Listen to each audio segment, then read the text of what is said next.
जी, एक विषय नया खड़ा हो गया है।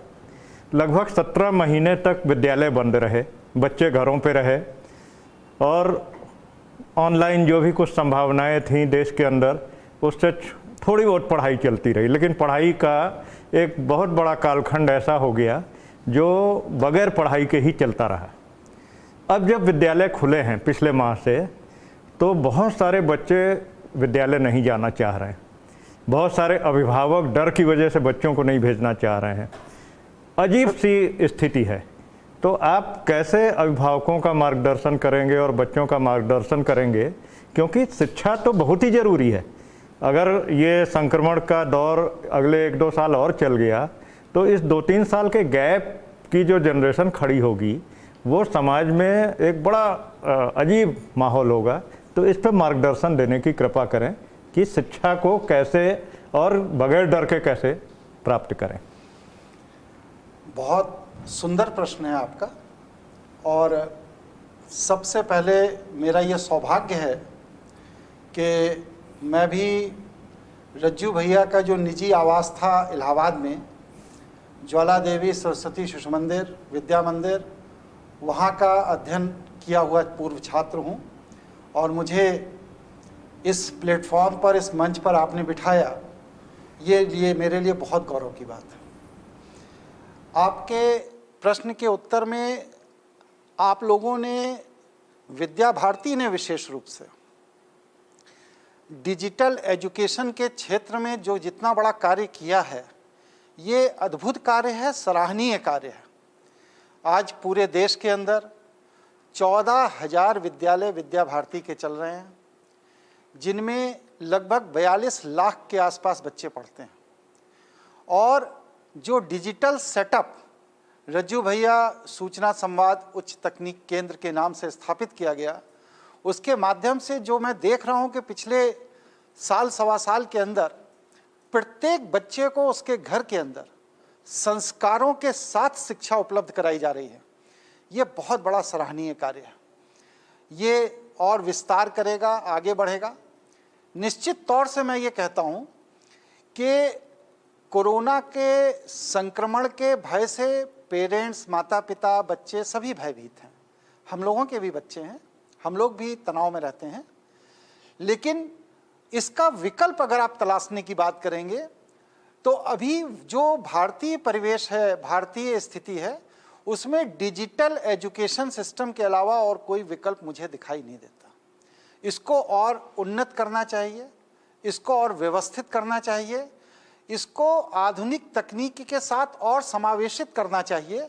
जिस क्षेत्र में विद्या भारती कार्य कर रहा है, इसी को और एक्सपेंड भी करना चाहिए।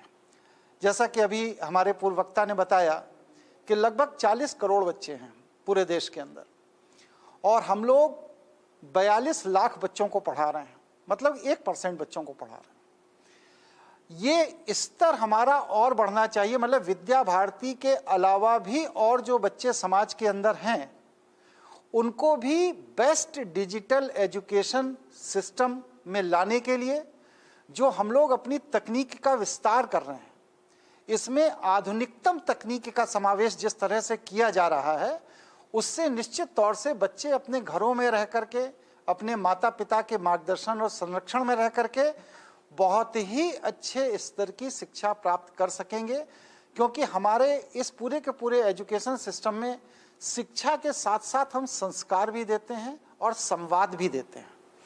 शिक्षा में जनरली पहले जब चॉक डस्टर से शिक्षा होती थी, तो उस चॉक डस्टर की शिक्षा में टीचर ने लिख दिया और उसको मिटा दिया। इसके बाद बच्चे के पास उसको रिपीट करने के लिए कॉपी में लिखे गए पाठ्यक्रम के अलावा और कुछ नहीं होता था, या किताबें जो पब्लिश्ड होती थी उसमें कुछ नहीं होता था। लेकिन जो विद्या भारती ने एजुकेशन सेक्टर में वीडियो के माध्यम से डिजिटल एजुकेशन शुरू किया, और उसको 24 घंटे में कभी भी बच्चा अपनी सुविधा से दोबारा सुन सकता है, तीसरी बार सुन सकता है, समझ सकता है। कोई क्वेश्चन उसके दिमाग में आ रहा है तो वह ऑनलाइन पूछ सकता है, विशेषज्ञ उस पर अपनी राय देते हैं।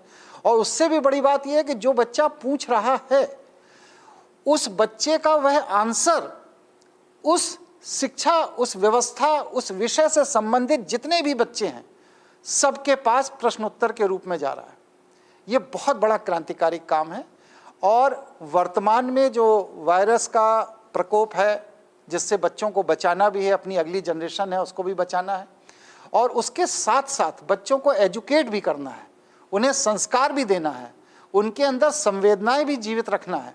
इन सभी चीज़ों को देखते हुए जिस तरह से विद्या भारती ने डिजिटल एजुकेशन के प्लेटफॉर्म को शुरू किया है और उसको निरंतर विस्तार देती जा रही है, और अब तो यह विस्तार विद्यालय की परिधि के बाहर जन समाज के बच्चों के लिए भी धीरे धीरे उपलब्ध कराने की तरफ जो सोचा जा रहा है, ये सराहनीय कार्य है।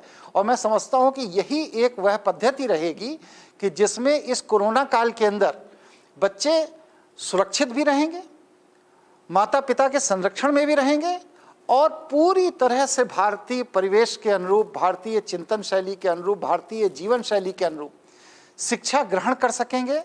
उनके भारतीय इतिहास और भारतीय संस्कारों में जो विद्वंदता है, जो देवत्व है, उसके साथ वह बच्चे विकसित हो सकेंगे।